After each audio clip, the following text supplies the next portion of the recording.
All right, so to re-emphasize the micro, what we've already done, what we're leaving, picking people, absolute scarcity, you just don't have enough organs, you don't have enough vaccines, there's nothing you can do about it.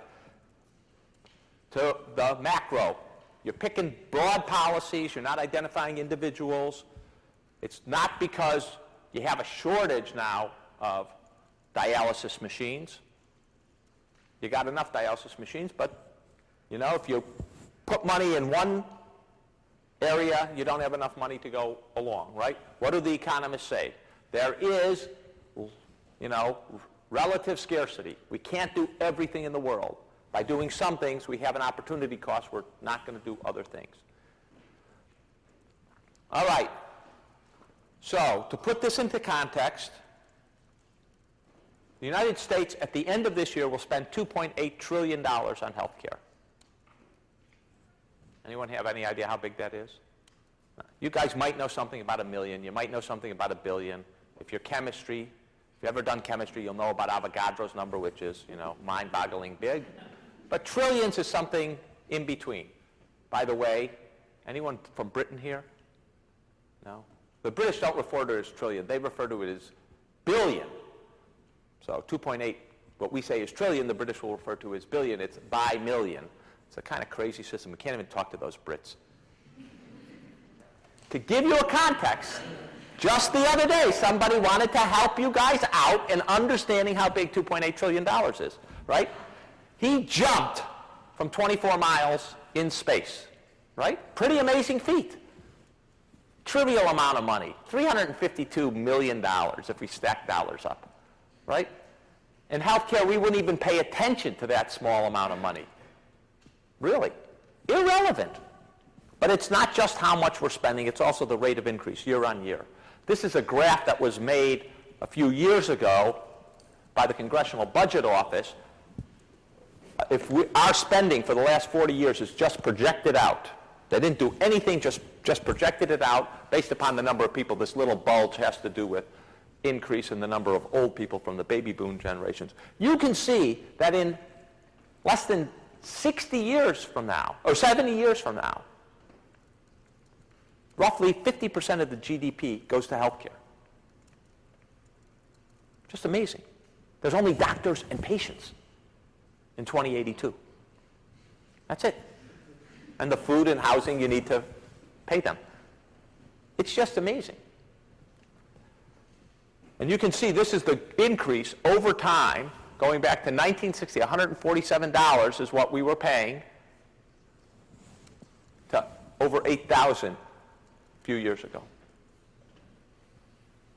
And that's the rate of inflation in healthcare year on year. And the important point here is this is general growth in the economy, and this is healthcare spending. So in the 70s, healthcare was growing by 2% greater than the general economy.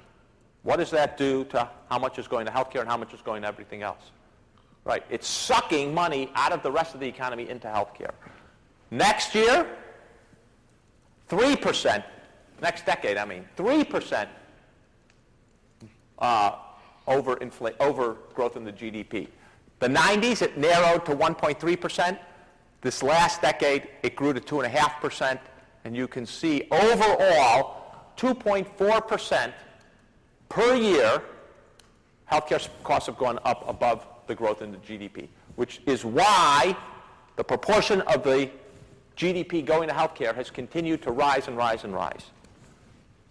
Now, part of the point of the Affordable Care Act is to narrow these two lines. What is the greatest cause of the growth in healthcare spending? Is it aging of the population, income, we're getting richer, insurance-induced demand, we're giving people insurance and therefore they want more. Healthcare prices and productivity are going down. Administrative costs are just going up exorbitantly. Defensive medicine and doctors ordering tests that don't do anything because they're worried about lawsuits. Technology driving costs. What's the big driver here? Wow, you guys are right. It's all about technology. Aging doesn't add a whole lot. It's true that the richer you get, the more you want health care. You might think about why that is. Insurance-induced demand. What does insurance do? It brings down the real price that people see. And as all of you know from Economics 1 or 101 or 10 or whatever it's called here, when you bring the price down, what happens to demand? Goes up. Right? We do have a problem with productivity. It turns out that doctors and nurses are among the least productive members of American society. Probably a surprise to you. And their productivity is actually getting worse. More labor to produce the same outcome. Pretty stupid condition. Administrative costs adds to costs. Defensive medicine adds almost nothing, despite what doctors think. It's all in technology. Well, when I teach the health policy class, I say this is the most important slide in health policy. Okay? On the x-axis is how rich a country is per person. GDP per person. On the y-axis is how much we spend in health care per person. And you can see here, really nice line, right? And look, every one of these European countries, and I could throw a lot more European countries on there, on that line, goes up, slight curve. All right? What's that characteristic of? Yeah, luxury good. Diamonds. Rolls Royces. You know? Nice, fancy Italian suits. It's not characteristic of food, which as you get richer, you spend less and less of your GDP on, or your personal income on. You might think about why healthcare behaves like a diamond and not like food. Now, you can see this graph, and by the way, those of you who know anything about statistics, that R squared is really, really good, 0.88. A perfect correlation is 1.0. We would, if I were being obnoxious, I'd say, find me another study where you get an R squared. You're not going to. But you can see the United States here is way off that line.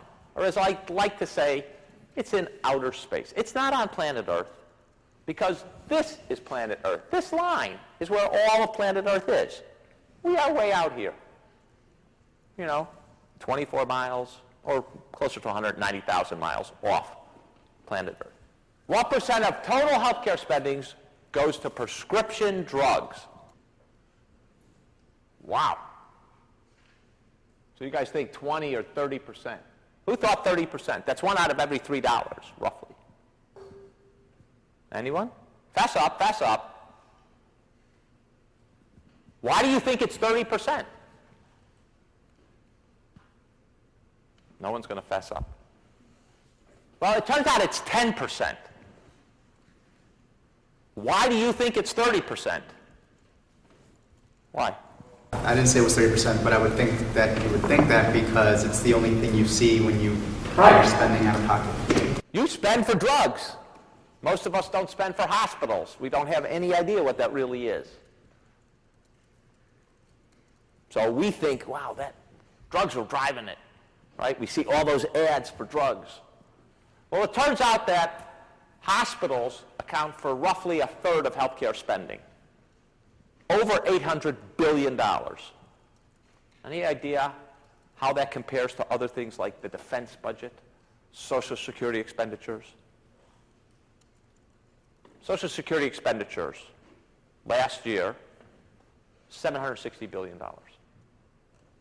In other words, we're spending more on hospitals and Social Security. Defense budget, $660 billion.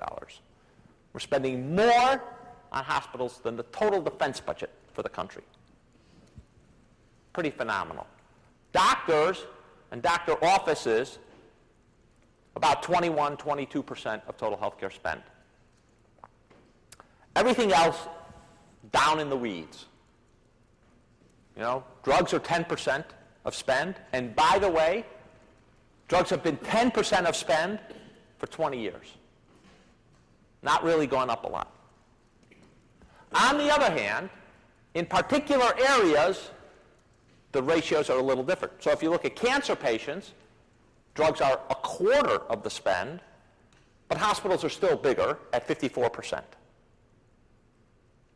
They're half, not a third of the expenditure goes to hospitals. So there are some specifics, but overall in the system, drugs are only 10%, hospitals are about a third, and doctors are about 20%. So you can, 30, 20, 10. You've got 60% of the spend just in those three categories. Now, for all that, we wish we had consistent great quality, but we don't have great quality. We have very uneven quality. There are some great hospitals in this country, the best in the world, but there's a lot of crummy care as well. Anyone know where that picture's taken from? Yeah, the only problem is it's Colorado. That's Maroon Bells in Aspen, Colorado. You guys, especially those of you who are in the law school or Wharton, got to get used to places like Aspen, Colorado. You're going to be vacationing there with all your money. So that's Now, for all that quality, this is another way of portraying that other slide, which is on the x-axis, that's healthcare expenditures per person, and the y-axis is average life expectancy in a population at birth. And again, it's not exactly as good a correlation as the other one, but you can see there's a pretty good correlation here. Some countries like Norway are a little low. They're spending a lot of money, and they're a little below the line.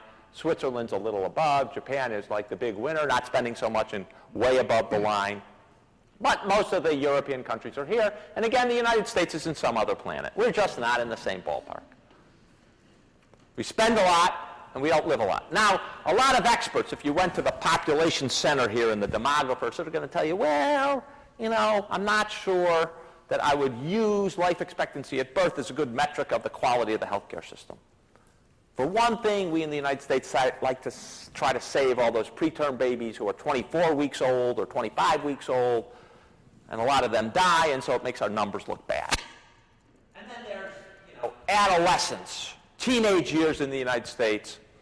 We have a very high rate of violence among teenagers, shootings. We have a high rate, it turns out, of accidents. They drive like maniacs in Wyoming and Montana, and they die. We need those livers, of course, for the first part of the course. And then we have a high suicide rate. It turns out our suicide rate is actually disproportionately high. It's just not good to look at birth as a metric of quality of the system. I would ask you, why shouldn't we take account of, suicides and accidents and other things as part of the healthcare system? But that's another debate. Well, here's looking at life expectancy at age 65. We took out those preterm babies. We took out those crazy adolescents like you. We're just going to look at when you get to 65. Again, we still don't do so hotsy-totsy. These people are all on Medicare, and turns out that men are ranked 12th in the country in terms of longevity once you reach 65, and women are 16th. By the way, the French are number 2. If you look at particular things, we also don't do so great. Simple things like, did people get their blood pressure measured? Did they get put on blood pressure medication if they were high in blood pressure? We don't measure that great.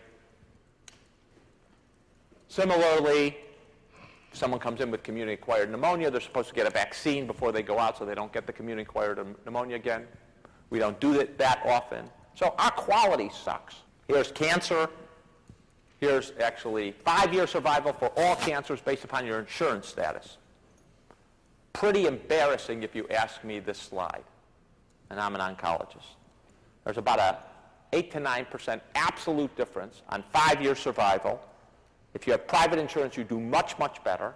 The idea, as portrayed by one candidate in this campaign, we got a safety net, no one dies because they don't have insurance. This slide tells you wrong.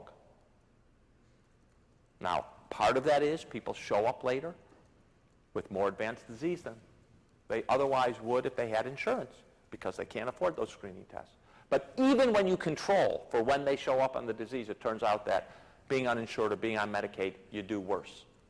So the idea that we have a really good safety net, you can walk into a hospital and emergency room and get first-class treatment, may be true for something acute, but for something like cancer, clearly false. We do a lot of things nonetheless. Lots of knee replacements, lots of cabbages, coronary bypasses, lots of stent placement, lots of C-sections on women, all much more than other countries. What do we know about the structure of the American health care system? It's a complex with lots of gaps. It's fragmented. That means hospitals work separate from doctors, from nursing homes, from labs. We don't have universal coverage yet, 2014. And we certainly have a lot of waste in the system. There are multiple estimates. The Institute of Medicine is just one. McKinsey has done another. Thomson Reuters did another. All suggesting somewhere between $600 and $800 billion per year is being wasted. We could bring it down. What could be done? Well, we could cut costs, lower our expenditures, just cut. We could cost control, which is not take us, so cost cutting would be taking us from like $2.8 trillion down to $2.4 trillion. That's cost cutting. We could do cost control, which is to take us from $2.8 trillion up to $3.5 trillion at a slower rate. Rather than 2.5% per year over GDP, we could do it in maybe 1% or 0.5%. We'd still be increasing how much we're spending, but at a slower rate. That's cost control. Or we could improve our value. We could increase the bang for the buck. We could make sure we're doing those things which are really important in terms of saving lives or improving quality of life, and doing it at a lower price point, or even the same price point.